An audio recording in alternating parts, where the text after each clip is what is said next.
आज का चमत्कार सुनने से पहले आइए जानें आज का अम्मा भगवान का सूत्र। चमत्कार जीवन को एक बिल्कुल नया अर्थ प्रदान करता है।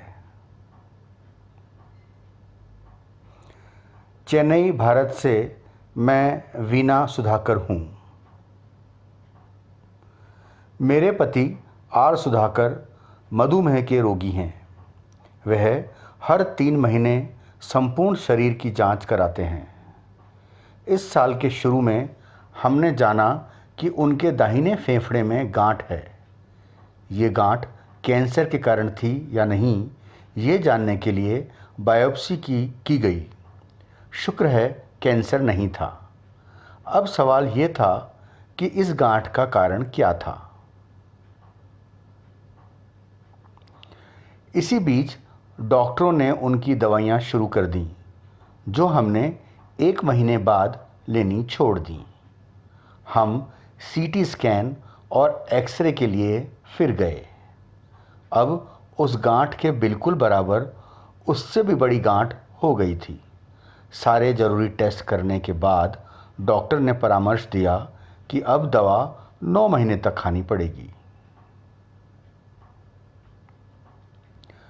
दवा खाते खाते 3 महीने हो चुके थे। करीब 2 महीने पहले एक भक्त ने किसी और बात के लिए हमको श्री अम्मा भगवान से परिचित कराया और प्रार्थना करने के लिए कहा। हम लोग नेमम गए और वहाँ 3 दिन रुके और पूजा और प्रार्थनाएं की। हम लोगों को सत्यलोक में नवरात्रि हवन में भाग लेने का सौभाग्य प्राप्त हुआ। हम लोग नियमित रूप से चेन्नई के एक सत्संग केंद्र में आयोजित सत्संग में 3 हफ्ते तक भाग लेते रहे। हमको श्री अम्मा भगवान की शिक्षाओं और दीक्षा की शक्ति का आभास हुआ, क्योंकि हमने स्वयं इसका अनुभव किया। श्री अम्मा भगवान से हमारा बंधन बहुत दृढ़ हो गया था। श्री अम्मा भगवान को पूर्ण समर्पण करने का आंतरिक बोध हुआ। जब हम 3 महीने बाद जांच के लिए गए तो डॉक्टर ने हमसे एक्सरे करने के लिए कहा। श्री अम्मा भगवान के अनुग्रह से गांठ का कोई नामो निशान नहीं था। डॉक्टर को विश्वास नहीं हो रहा था, पर उसने इस सुखद घटनाक्रम की सराहना की।